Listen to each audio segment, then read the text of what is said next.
es válido, se promulgó, está vigente.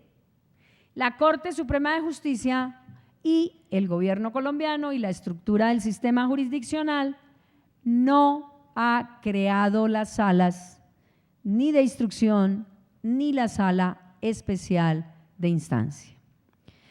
Eso obviamente lleva a que en este momento, a pesar de estar vigente el acto legislativo número 1 del 2018, los aforados no sean investigados por la sala especial ni sean definida su situación por la sala de instancia.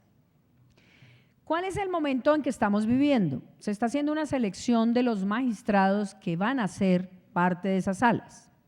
Pero mientras tanto, la Corte Suprema de Justicia, Sala de Casación Penal, sigue instruyendo y sigue juzgando a los aforados. El planteamiento viene aquí sobre la siguiente circunstancia. ¿Cómo garantizar que se cumpla el acto que hoy en día está siendo incumplido? Y ojo, que no fue ni suspendida la entrada en vigencia, ni hay una norma transitoria de aplicación en el mismo acto legislativo. Porque ustedes saben que los actos legislativos empiezan a regir en el momento de su promulgación. Y entonces la pregunta es, ¿qué pasa con los procesos que está adelantando la Corte Suprema de Justicia en los términos en que la Corte sigue instruyendo y juzgando? Les voy a mostrar una radiografía, digamos, dentro de la investigación que yo estoy haciendo, hasta marzo 22 del 2018 en la Corte Suprema de Justicia y en particular después de que entró a regir el acto legislativo. Les voy a llamar la atención en particular sobre varias decisiones de la Corte Suprema de Justicia en este aspecto. La primera, de 21 de febrero del 2018, siendo ponente la doctora Patricia Salazar, en donde se asume por la Corte Suprema de Justicia un pronunciamiento de fondo sobre un caso de un aforado. Y se hacen la siguiente reflexión. Nosotros teníamos competencia para investigar y juzgar los casos de aforados hasta enero 25 del 2018. Hoy, febrero de 2018, la pregunta es, ¿seguimos teniendo competencia o no? La Corte mayoritariamente dijo sí tenemos competencia y falló, condenó, y sobre esos supuestos empieza a ventilarse el problema mayúsculo. Porque hay salvamentos de voto en esas decisiones que resultan parcialmente acertados, pero que además complejizan aún más la situación. Y devolvámonos un poquito. Si yo tengo como garantía judicial desde el marco convencional el hecho de que efectivamente tengo derecho a recurrir la decisión, que ya se incorpora ese derecho a recurrir la decisión con todas las características que hemos mencionado aquí, a partir del acto legislativo número 1 del 2018, y la Corte Suprema de Justicia en Sala de Casación Penal a febrero del 2018 juzga un hecho en concreto, la pregunta oficial sería, ¿y tiene recurso esa decisión? ¿Y quién asume el recurso? ¿Y cómo asume ese recurso? Y entonces no hay una decisión pacífica de la Corte y hemos visto que ha ido increciendo a medida que se han pronunciado sobre aforados y obviamente tenemos 3 meses después del proferimiento del acto legislativo número 1. Entonces, el primer problema, si la decisión Corte Suprema de Justicia dice sí, yo soy competente para investigar y juzgar, pero no están las salas y asumo como sala de casación penal, creo que tiene un gran problema, porque deja sin recurso la decisión, pero además se ha tratado de implementar formas de posibilitar esos recursos. Y entonces vamos a decir que hasta este momento los que salvan votos tienen 4 posiciones. La primera posición, que es la mayoritaria, la Corte Suprema de Justicia tiene no solo competencia para investigar y juzgar, sino que mientras no existan las salas, seguimos siendo competentes, punto. 2. Un primer salvamento de voto del doctor Francisco Acuña, presidente actual de la Corte Suprema de Justicia, dice lo siguiente, y la decisión también mayoritaria asume lo mismo. ¿El acto legislativo está vigente? Sí. ¿El acto legislativo tiene fuerza de ley? Sí. ¿El acto legislativo se debe cumplir? Sí. Por lo tanto, ¿cuál es la razón, pregunto yo, para que no se cumpla el acto legislativo? Y la Corte contesta, porque no se han creado las salas. Primera pregunta de fondo, ¿se puede generar un aplazamiento de un acto legislativo que no tiene disposición de suspensión o transitoriedad? Constitucionalmente diríamos no. 2, ¿se debe o no se debe impedir que la Corte Suprema de Justicia investigue y juzgue? Y aquí viene una discusión bien interesante. Entonces si no hay salas tenemos que paralizar la justicia, que es lo que dice la Corte Suprema. Si yo no profiero la sentencia, con todo lo que implica cumplimiento de términos y demás, pues se paraliza la justicia. Bueno, la justicia está paralizada hace mucho, pero sobre esa base digamos que tenemos que tener claro dos elementos. Salvamento de voto de Francisco Acuña, que me parece muy interesante en esta sentencia. La solución, dice el presidente de la Corte, no consiste en aplazar la aplicación de una reforma al texto fundamental, cosa que estamos plenamente de acuerdo, cosa que no comparte la mayoría de esta decisión, sino, afirma Francisco Acuña, se debe resolver el problema con fundamento en el test de proporcionalidad. Continuidad de la administración es fundamental versus garantías procesales, y él lo menciona, a la doble instancia y al derecho a impugnar. Y ya estamos hablando de impugnar ¿qué? La sentencia condenatoria. Conclusión del primer salvamento de voto. Si bien la Corte Suprema de Justicia, Sala de Casación Penal, puede seguir adelantando sus labores de investigación y juzgamiento de aforados, ojo, carece de competencia para dictar el fallo en relación con los mismos. Segunda posición frente al tema del salvamento de voto de Fernández, del doctor Fernández Carlier, magistrado de la Corte.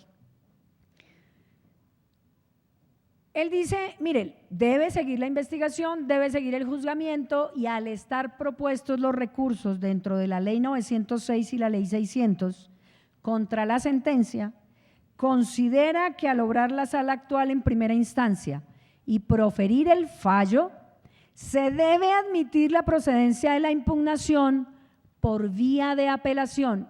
Estoy repitiendo, son salvamentos de voto, por vía de apelación, y las personas que deben fungir como magistrados de segunda instancia por corresponder a las mismas personas que profirieron el fallo de primera instancia han de ser sustituidas por conjueces que en su condición obran como sala de segunda instancia.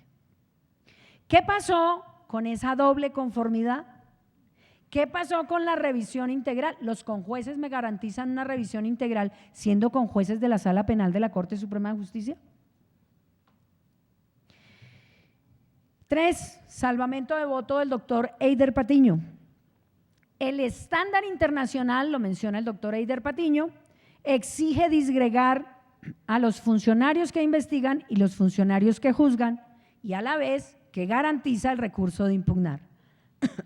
Menciona el artículo 8.2H de la Convención y menciona el 14.5 del Pacto Internacional de Derechos Civiles y Políticos. Sin embargo, concluye lo siguiente: la Corte Suprema de Justicia puede continuar adelantando las actuaciones que están en curso, pero no dictar sentencia condenatoria. Y entonces, para finalizar, quiero finalizar con estos breves problemas. Primero, si no puede dictar sentencia, salvamento, pues obviamente operarán términos, operarán prescripciones, generará una serie de consecuencias dentro del proceso. Lo segundo, si efectivamente son los conjueces los que asumen el recurso o la impugnación, van a tener que mirar si se cumplen las garantías de doble conformidad o no. Lo tercero, si la Corte sigue asumiendo procesos de investigación y juzgamiento, como lo está haciendo de manera mayoritaria, niega la posibilidad del recurso porque no lo tiene por ser órgano de cierre. Y finalmente, miren todos los problemas que se presentan en término a la decisión de la mayoría. Primero, no se está garantizando ni se está cumpliendo un acto legislativo que obligatoriamente tiene que cumplirse. Segundo, ya el Congreso había desde el 2014, y ese es un tema que no voy a profundizar, ordenado que se cumpliera la convención, es decir, que se generara el mecanismo de impugnación. Y con esta decisión mayoritaria se desconoce un derecho a la garantía convencional, real, eficaz y obviamente accesible al sujeto, porque recuerden cómo el recurso de la Corte Suprema de Justicia tiene también un techo en particular. Y lo que no entiendo es cómo conserva competencia la Corte cuando ya hay reforma constitucional que obligó efectivamente a la creación de esas salas. Pero además el tema, ¿cómo investiga con competencia la Sala de Casación Penal cuando se le ha quitado la función de investigación y juzgamiento? Y dos, ¿cómo invade terrenos de la Sala Especial o de la Sala de Instrucción? Porque no se han creado las salas de instrucción y la Sala Especial. Pero tres, se están creando la Sala de Instrucción y la Sala Especial. ¿Qué van a hacer los magistrados cuando lleguen con todos los procesos fallados frente a condenas proferidas por la Sala de Casación Penal? 4. Tenemos un caso que me permite un símil y ya termino en un minuto y es el siguiente. Si nosotros decimos que la JEP fue una reforma constitucional y una reforma legislativa que implementó la necesidad de que esa jurisdicción especial asumiera desde el momento de su creación, inclusive con un condicionamiento que ustedes reconocen desde el principio, y era que fuera aprobada a través de un mecanismo que la Corte Constitucional dijo no, inclusive tenía una norma transitoria de entrar en vigencia, y dijimos la JEP entra hoy y nadie más es competente, y todos los procesos pasaron a la JEP sin ni siquiera tener posesionados a los magistrados. La pregunta es, la justificación de la Corte Suprema de Justicia para seguir investigando y juzgando, y obviamente entendemos que hay un choque en ponderación de ¿sigo administrando justicia o aplico la garantía? No es fácil. Yo por eso me vine hasta Pasto para que ustedes me solucionen el problema y espero haberlos podido ilustrar de manera clara sobre la discusión actual del tema de impugnación o derecho convencional. Muchas gracias.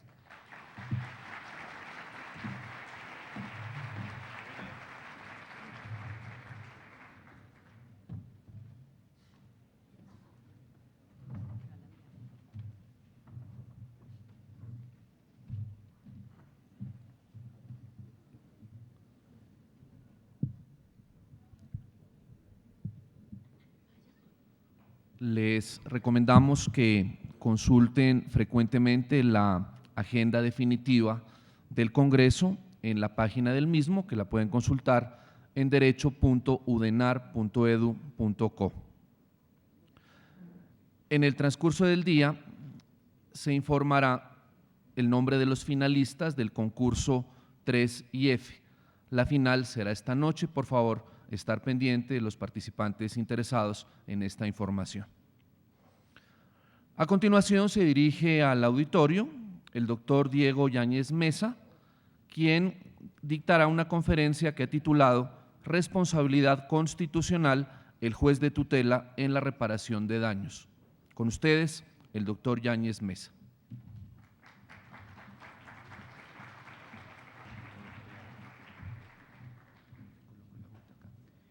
Sí.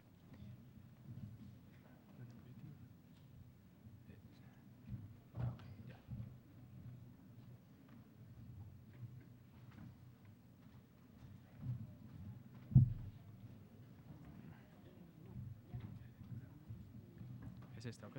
Sí. Y ahí ya queda, sí, correcto.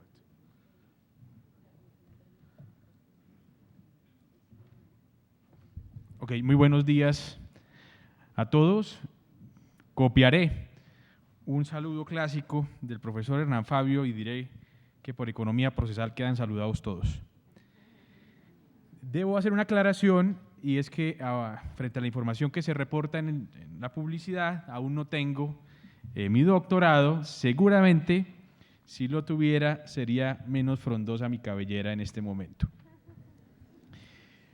Muy bien, el tema que se me ha querido poder ofrecerles a ustedes es de sumo, amplio y apasionante. No ha aparecido allí en la pantalla, pero quiero hacer la referencia a tanto a estudiantes como a litigantes, que en esos 3 documentos ya aparecieron. Ustedes podrán encontrar una mayor fundamentación respecto de la problemática que yo les he venido aquí a plantear. Entonces, en el magnífico libro de memorias, ustedes podrán encontrar el primer documento, que es el que está allí al lado izquierdo de ustedes. Luego hay un segundo documento muy importante, que es el libro Responsabilidad Constitucional, el juez de tutela en la reparación de daños, que fue publicado por la Universidad Externado en el año 2016, y un tercer documento que será publicado en el 2019, enero del 2019, por la revista Derecho del Estado. Entonces, frente a la vaguedad de mi exposición en esta mañana, encontrarán una mayor fundamentación en esos textos. Entonces, los invito a que los puedan consultar. Estoy muy atento principalmente a quienes los critiquen. En segundo lugar, tratando de encontrar un fundamento para poder referirme a muchos de lo que se ha dicho aquí en las diferentes conferencias, consultando todo el sistema normativo de la Constitución aplicable para eso, me encontré con el derecho fundamental a que realmente no me aguanto las ganas de hacer referencia a ciertos postulados que se han hablado en este auditorio. Puntuales. Primero, sobre el tema que se trató de interpretación constitucional. Se hizo referencia aquí al artículo 93 de la Constitución, que básicamente lo que dice es lo siguiente: los tratados y convenios internacionales ratificados por el Congreso que reconocen los derechos humanos y que prohíben su limitación en los estados de excepción prevalecen en el orden interno. Ese texto se tocó aquí.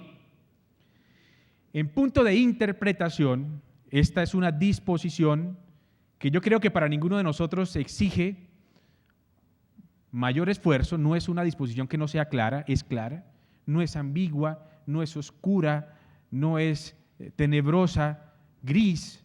Sin embargo, cuando se va a ver lo que se ha dicho la Corte que significa ese artículo 93, pues uno se sorprende frente al escenario de la interpretación, sobre todo frente al término prevalecer.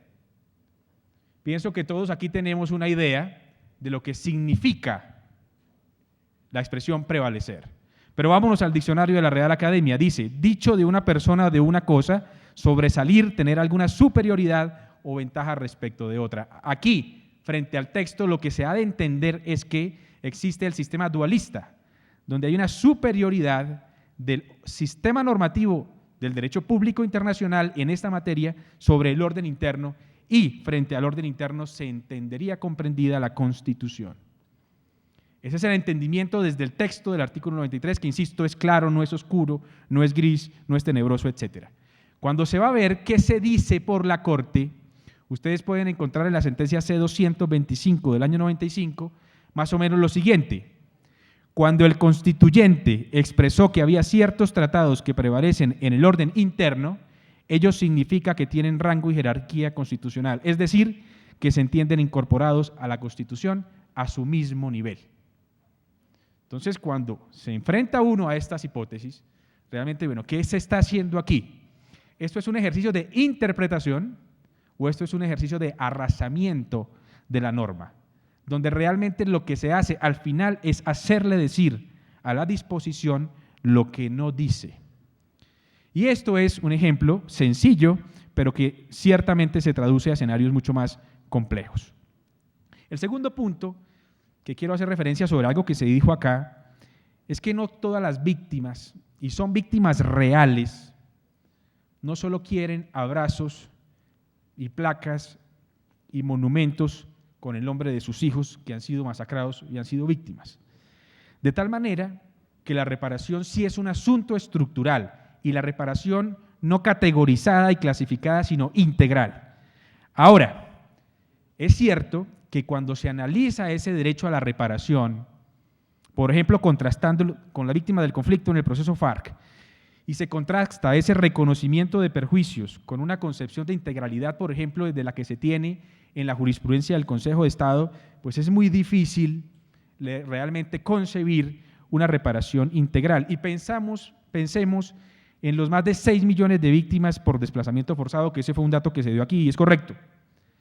Y, por ejemplo, el reconocimiento en esa reparación de justicia transicional de un perjuicio tan notorio para ellos, notorio al punto de que el Consejo de Estado le dio esa categoría de perjuicio notorio, al referirme al perjuicio por alteración de condiciones de existencia. Pues uno no lo ve, no lo ve. De tal manera que es una reparación incompleta. Ahora, vámonos a un dato un poco más específico y diciente. Si se contrasta ese ejercicio de reparación desde la jurisprudencia, uno podría encontrar, por ejemplo, el perjuicio moral. Pensemos en esas 6 millones de víctimas, que también es otro perjuicio notorio en la línea jurisprudencial del Consejo de Estado, pues vamos a encontrar una reparación de 100 salarios mínimos por ese perjuicio. Cuando se va a mirar esta política de reparación desde la perspectiva de la justicia transicional, se cancelan 17 salarios mínimos. Y ciertamente, noten la diferencia, la víctima necesita de esos recursos y no porque pueda tener un interés, como se dijo ayer, en la reparación pecuniaria, no podemos construir sobre ella una presunción de mala fe, porque efectivamente la necesita para el goce efectivo de sus derechos. Porque es que ese dinero se requiere para poder alcanzar una estabilización socioeconómica de su vida y la de su familia. De tal manera que no es un capricho que la víctima exija, además porque el ordenamiento jurídico lo habilita y la política pública la establece, su derecho a la reparación. Otro asunto bien interesante es cómo se financia esa reparación. ¿Quién directamente causó el daño? ¿El grupo al cual estaba adscrito ese personaje al cual causó el daño? ¿O realmente termina siendo en todos los casos el Estado solidario? Sería muy chévere alguien que iniciara su tesis de pregrado en ese problema específico. Se gradúa dentro de los términos establecidos por la universidad. El tercer punto que quisiera tocar es sobre la perspectiva judicial y política de la reparación. Miren, muchachos, estudiantes, el punto central en la necesidad de un desarrollo normativo en materia de reparación en este asunto es que la perspectiva judicial se le cierra a las víctimas. Desde el derecho de la responsabilidad del Estado y desde el derecho de la responsabilidad civil actúa la prescripción y la caducidad. Lo que ocurre es que esas víctimas, dentro de los 2 años siguientes al hecho, no demandaron en ejercicio de la acción de grupo, de la acción de reparación directa, por múltiples razones. Miedo a que se les identifiquen al momento de iniciar una acción y pueda correr peligro su vida. Entonces, esos 2 años se agotaron. Se cierra la perspectiva judicial de la reparación y entonces se crea una perspectiva política que es la que tenemos en la actualidad. Naturalmente no era, eso puede discutirse, una muy buena decisión el hecho de habilitar la perspectiva judicial para reparar y se crea una perspectiva política de la reparación. Perspectiva judicial que tiene muchos problemas y les comento un caso rápidamente. Consejo de Estado, una sentencia del año 2002 que es increíble. Todavía me asombro cada vez que toco el tema. En un caso de desplazamiento forzado, el Consejo de Estado en el año 2002 declaró la irresponsabilidad del Estado por desplazamiento forzado en una acción de grupo, básicamente en las siguientes subreglas. Primera, dijo el Consejo de Estado, sublime, grande, el desplazado debe demostrar que las fuerzas militares cuentan con equipo humano y técnico disponible, suficiente en calidad y cantidad para evitar los hechos que den lugar al desplazamiento. Esto es un típico ejemplo de prueba diabólica. Es imposible que ese desplazado campesino asuma esa carga, pero entonces asumimos la regla de juicio del onus probandi incubit actori y se aplicó y se declaró la irresponsabilidad. Este es un caso que, fallado en el 2018, hubiese declarado la responsabilidad del Estado. Y dijo otra cosa: los ataques de estos grupos son inopinados, ocurren en cualquier lugar del territorio y eso constituye caso fortuito, es decir, el Estado será irresponsable en todos los casos cuando se dé desplazamiento forzado. Afortunadamente eso ha cambiado. Y aquí lo que hay es que una tesis de irresponsabilidad, indiscutible de irresponsabilidad, y aquí lo que hace uno es recordar aquellas frases atribuibles a Luis XIV y Luis XV, en virtud de la cual el Estado soy yo, ¿sí? El líder nunca se equivoca, después de mí el diluvio. Tiene que haber hecho uno cosas muy terribles para poder afirmar de sí mismo eso, ¿no? Después de mí el diluvio, y esa es una frase que se ha actualizado en nuestros días, y ustedes